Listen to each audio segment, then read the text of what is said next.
It's my pleasure to welcome you here to the Clark Howard Show. You know, our mission is to serve you with advice and information that empowers you so you make better financial decisions in your life. And today's episode is streaming TV a monthly essential? Is it something you just gotta have? You wouldn't believe how many people say, yes, it's essential. So how are you going to pay less? We're going to talk about that. And later, CPO. Big deal in the car business. Certified pre-owned. What does it mean? More importantly, what does it not mean? So, Credit Karma did a survey. Survey says, people consider streaming to be an essential, non-essential. What? Okay. What's essential? Your health, having food to eat, right? Roof over your head. I mean, those are things that are essential. Being safe. Being able to watch Hulu. Oh, man. That's an essential thing. Apparently, I mean, the content that's available from the various streaming services, we now look at as something that is core and essential to our lives. And so look what's happened. I mean, Disney's been much in the news for raising prices. Is it 4 times in 4 years or 5 times in 5 years? Something like that. And what was a deal is now a non-deal deal. And so they've got their new increases that are confusing as all get out because you can get standalone things or you can get bundled things. But then again, what's happening, and it's not just Disney, it's from the various streaming services, there's this new wider and wider split between the ad-supported version and the non-ad-supported version. Commercial-free, or in the case of Amazon, where they have limited commercials or no commercials for their Prime. So you got to make that choice. Like, for example, Disney Plus. Gosh, remember it was like nothing when it first launched? And Disney lost, I don't know if they lost more than $1 billion or whatever, trying to get people hooked on Disney. And now the Disney with ads, $11.99 a month. Disney without ads, $18.99 a month. Come on. I mean, 50% more, 50% more to not watch ads. And then you look at the bundles. Disney, the Disney Plus Hulu bundle with ads, $12.99. Without ads, $19.99. Again, 50% more. You're getting the pattern, right? And this again, not a Disney thing. This is, everybody is going this kind of thing. We have Netflix with ads, and it's less than half the cost, if I remember right, of Netflix without ads. And so I'm happy to put up with the ads because I use the ads as a break. Go get a snack or go use the restroom or go, I'm always walking steps because my goal is to walk 7.5 miles every day. Used to be 9, but my knee was bothering me. Doesn't bother me at 7.5 miles a day.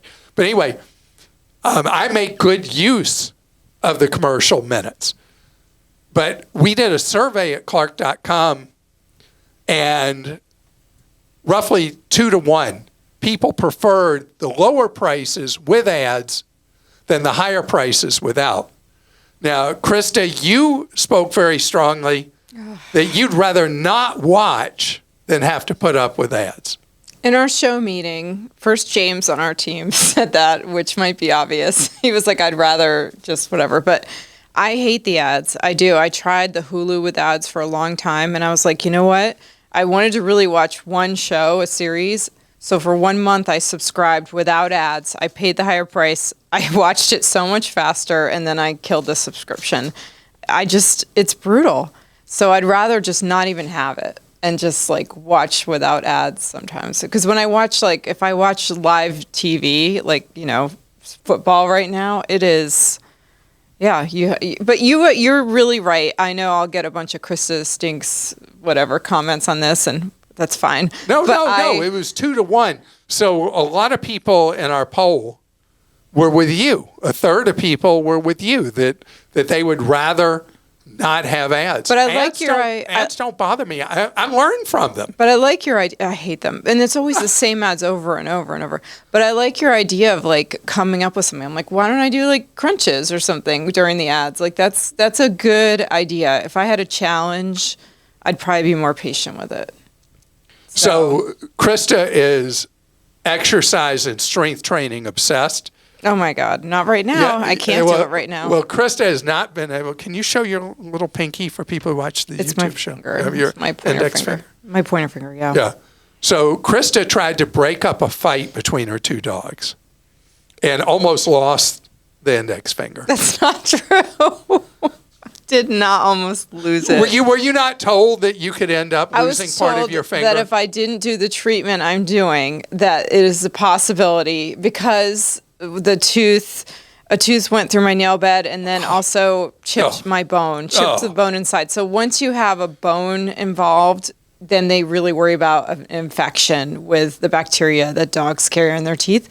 And so I am doing IV antibiotics for several weeks. Yeah, you have a pick in you? I have a pick line, lots of fun. Don't ever try to break up a fight between two dogs. That's the lesson. Even your own dogs. But yeah, they said if I didn't do all this, then sometimes, as the infectious disease doctor said to me, sometimes we have to, and he made like a snipping thing toward the top of my finger when I was like, do we really need to do this heavy of an antibiotic for that long? And he was like, do you like your finger? So that's why, for those of you who watch the YouTube show version, that's why Krista's wearing long sleeves. Yeah. Because she doesn't want people seeing all her medical gear. Right. It's not pretty. Does it hurt? No. Does your finger hurt? A little bit still, yeah. I mean, it is, it's going to take a while to heal probably. Okay. And I'm left-handed, which kind of stinks because it was on my left hand. But whatever, first world problem for sure. I mean, how cool is it that we can do antibiotics at home now? I mean, years ago, I would have had to be in the hospital. Wait, another point, and I wasn't done with the streaming stuff. Oh, I'm sorry. How did this happen? I apologize. So Krista is paying for these treatments in cash. Yeah. Because as so often with the weird economics of medicine, it's cheaper for you, as you explained, to pay in cash than it is to use your insurance and pay the patient portion through insurance, that the cash price is actually cheaper. It's a third of the price, self-pay. I mean, the only disadvantage is it doesn't go toward my deductible. But I mean, it's $50 a day without insurance, and it's $150 a day with insurance. And I'm doing it for many weeks. So I decided I would rather just forego worrying about my deductible. So, well, that is the thing. I'm glad you mentioned that, because as people have posted before, don't forget you're not building up money towards fulfilling your deductible for the year. Krista's hoping she doesn't get anything else oh my for gosh, the years knock out. on, there's no real wood here. I'll knock on my head because my head's made of wood. Yeah, the plastic. Anyway. Oh, here's a little. That's not real wood. Probably not. Probably not. It's particle board. Yeah. Anyway, going back to streaming really quickly, I wanted to say that, and I don't mention fast enough, free ad-supported television. You can watch so much content, and a lot of it is there's actually live content you can watch now through free ad-supported TV. We have a guide at Clark.com that walks you through fast. So it's not just a matter, I'm going to pay or I'm not. And obviously I'm going to pay because I want to watch this, that, and the other. There's so much you can watch in this gray area that's legal with the free ad-supported streaming services. And then as we talked about Friday, the antennas, how much free content you get just going back to like it's 1970 and plugging an antenna into your TV. There's so much you can get free. So don't feel that you are a prisoner to these giant monster media companies, Disney, Comcast, who else are there? There's Paramount. Mm-hmm. Who am I missing? I don't know. I don't know all the streaming things. But I mean, there's the Netflix and all those Hulu, all those. But they're all like Hulu's owned by Netflix is its own thing. Hulu's owned by Disney. Yeah. Yeah, so you got these very small number of gigantic corporations that own the funnel of the various paid streaming services. And there are alternatives. And that's what I want you to think about. If your budget's tight or TV's not that important to you. And, Krista said, well, I had to sign up for, what was it for the month? Hulu for a month. I wanted to watch The Bear. Whatever that, show. I don't know what that is. But if you waited 2 years, you'd be able to watch it on one of the fast services for free. That could be true.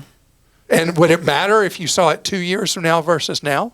But then again, I probably paid for 1 month what I'd pay to go to a movie, and I got all this series. I watched this entire series of shows, and it was very entertaining. So I always weigh it, like what is my entertainment budget for the month? And then I did kill the subscription. I mean, whatever. I'm not Clark Smart. Okay. I didn't say that. It's true, though. I'm saying it about myself. No, there are times that I am too cheap. What? Whoa. It's true. Should I send that to Lane? No, I just have to know that about myself. Think about the fact that I've suffered 6 car break-ins over my adult lifetime because I don't like to pay for parking, and I'll park in very marginal areas, and then I'll come back and the car has been broken into. That's true. Okay, let's go to questions. Yeah. Smokey in New Hampshire says, I fell for a UPS tried to deliver a package scam via text message and gave the scammer my name, email, phone, and credit card info. I can't believe I was so dumb. Fortunately, I know, we shouldn't say that. Smokey, you're not dumb. And we're fine too. All right, everybody's fine. Fortunately, I realized quickly what had happened and canceled my credit card before anything was charged. However, I'm worried about my personal info being out there. What other steps should I take to protect my privacy and financial well-being? My adult children have already scolded me. What I need now is advice. We're not going to scold you. We're not going to scold you because this is such a common scam where people will get a text saying their Amazon package was unable to be delivered, or UPS or FedEx, whatever, trying to deliver. I got one just recently that Walmart was trying to deliver me a package. Very possible. But it was phony. Right, I know. It's phony. And so any of these you get, do not respond to them. Do not respond. If there's actually a real package, one of the package delivery services is trying to get to you, then they'll leave a note or whatever. Don't believe the text. The only thing I would do in addition now, Smokey, is if you don't have your credit frozen, because the information the criminal has, they have a lot of what they need to be able to apply for credit as if they're you. Freeze your credit files. It's free to do. Take you about, 10, 12 minutes to set up the 3 credit freezes. One each, Equifax, TransUnion, Experian. And if you don't know how to do that, go to clark.com/credit freeze. When you get to Equifax, TransUnion, or Experian, they will all try to con you into signing up for a vastly inferior thing called credit lock. Don't fall for it. Do credit freeze. It is completely free and easy to set up. Okay, I've got a flight etiquette question for you, Clark. Oh. Tim in Arizona says, I recently flew nonstop from London Heathrow to Phoenix, Arizona. Our flight departed London at 11:15 a.m. London time in the middle of the day. About an hour into the flight, about 1 p.m. London time, the flight crew dimmed the lights and said that passengers should close the window blinds. Well, I'm a geography nerd. I had a window seat and had a bucket list item of mine was to see Greenland. Sure enough, we flew over Greenland in sunny weather. I would very gently raise my window blind halfway up. I tried my best to block any glare with my shoulders. I also held up my backpack as a sort of makeshift blind. You were so considerate. So considerate. That's really something. I saw some amazing views. After a while, a fellow passenger, about 4 seats over, asked me very loudly to stop opening the blind. I thought about this later. I paid $27 extra for a window seat solely for the view. Is it right for the airline to tell us to close the blinds in the middle of the day if we paid extra for a window seat? Should I dispute the $27 window seat fee? And P.S., I wonder if the closed blinds request is a tactic to make passengers low maintenance during the flight. So I'll tell you, this is a big change in flying that I've noticed over the decades, is that passengers used to want a window seat, and they'd keep their eyes glued out the window because they were so excited by the experience of flight. The affordability of flights has made flying somewhat routine for very large swaths of population. And so people no longer seem to care about the view out the window. And it has become common, even on daytime flights, that you see all the blinds down. And the request on a daytime flight to close the blinds, I've not had that before. I've just seen that passengers do close the blinds. It is your right on a daytime flight, obviously, to look out the window. You paid for that window to take in the scenes. And the flight attendants requesting it to go down don't know what the motivation would have been for that. But you have the right to do what you did. I thought you were incredibly thoughtful and considerate, trying to block the light with your shoulder but have your view, using your backpack, and don't feel guilty at all. And it was disrespectful, actually, in my opinion, of the passenger 4 seats away saying, put that window down. Not their right. Ron in Colorado says, my car is a 2001 Honda Civic. I bought it from a private party in 2005, and it had 45,000 miles on it. Of course, a buyer's inspection was done beforehand. It's been a great car. Wait. 20 years later, we're still talking. Man! Honda Civics, man. It's been a great car, reliable, easy to maintain, and keeps on rolling. The mileage is now at 274,000. It's a manual transmission, and the local service shop, they work on only Hondas and Acuras, and they've been in business since 1978, has recommended a new clutch, which would cost $3,000. The past few years, I've thought of getting a new vehicle, such as a hybrid Camry. A newer car certainly has more conveniences and greater safety features. Cost is not an issue. I love taking road trips. Is it time to say goodbye to the Civic? I mean, this car is 25 model years old. It has provided fantastic service to you. The cost of the repair exceeds the value of the Civic at this point. Go get yourself your Camry hybrid. Go enjoy it, because you're obviously someone who is so careful with money.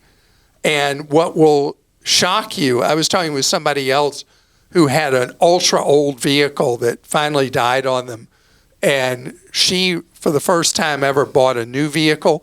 And she's overwhelmed by all the devices that are in vehicles now, having been driving one that was from 20 years ago. And so just know that there's going to be an initial adjustment to driving that Camry hybrid. It'll feel like a spaceship. Yeah, but you've done it. You've gotten incredible value out of it, and to spend $3,000 on a repair on a vehicle that is worth maybe $1,000 or so, I would let it go. Just my opinion. Coming up ahead, we're going to talk about something with cars that's very important. CPO, certified pre-owned, is it a scam? Is it a con? Or is it actually a good thing for you to look at a vehicle that the dealer and manufacturer say, trust us, we've certified this? Wait till you hear the answer. Certified pre-owned.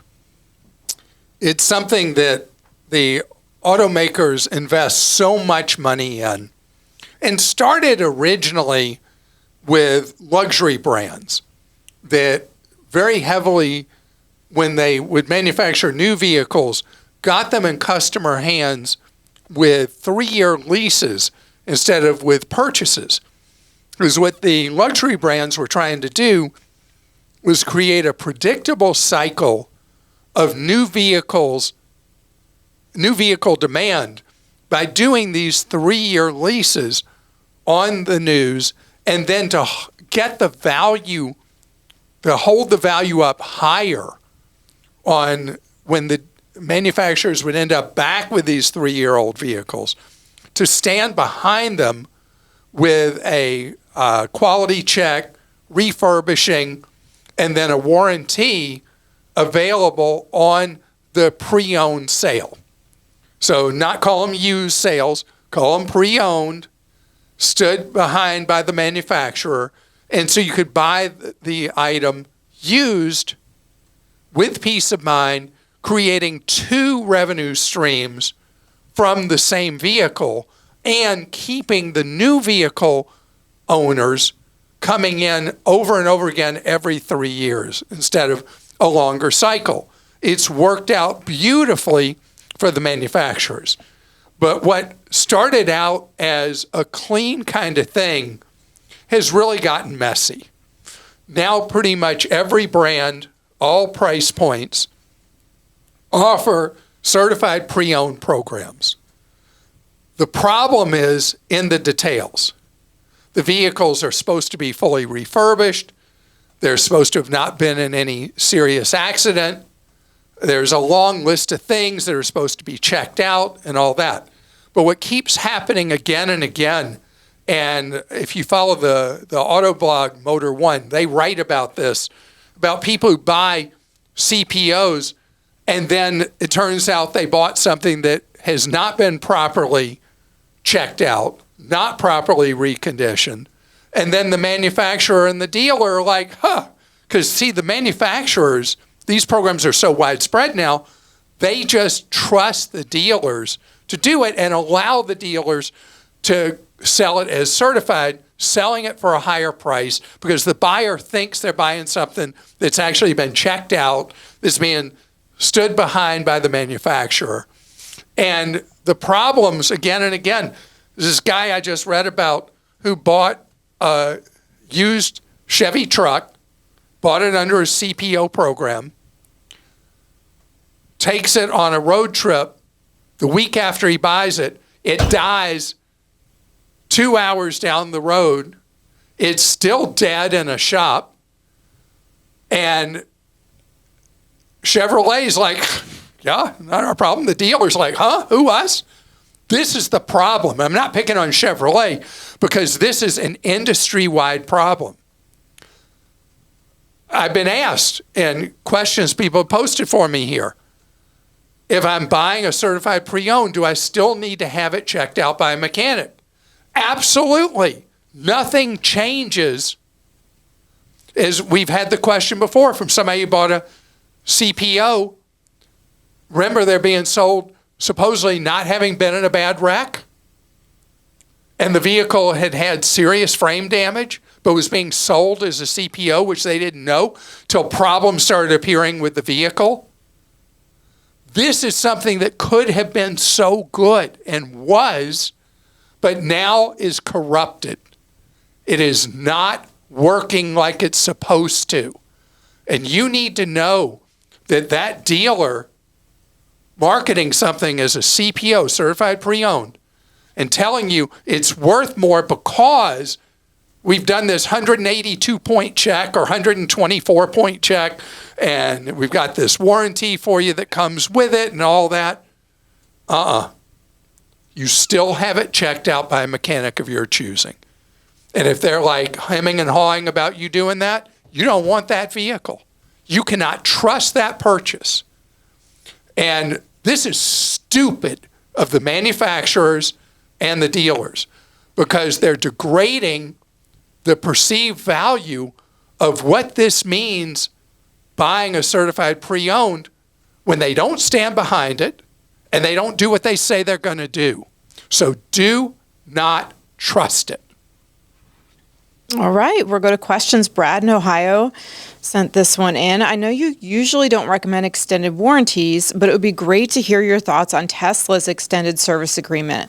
My 2023 Model 3 is about to hit 50,000 miles, and Tesla offered extended coverage for $50 per month until 100,000 miles or 8 years with a $100 deductible per repair. I wasn't planning to take the offer, but one of my headlights just went out, thankfully still covered under the original warranty.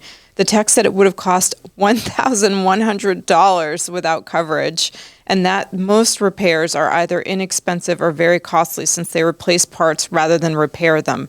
I drive about 20,000 miles per year, so I'd likely hit 100,000 miles in 2.5 years.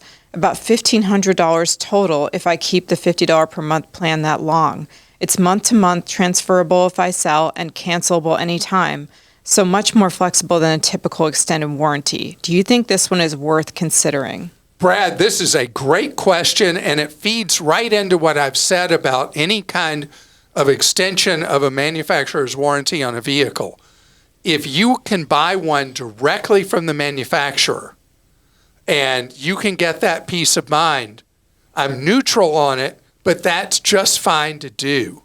It is true with a Tesla that they are almost 100% proprietary. It's not like, although in California where there's so many Tesla registrations, there's independent shops that repair Teslas.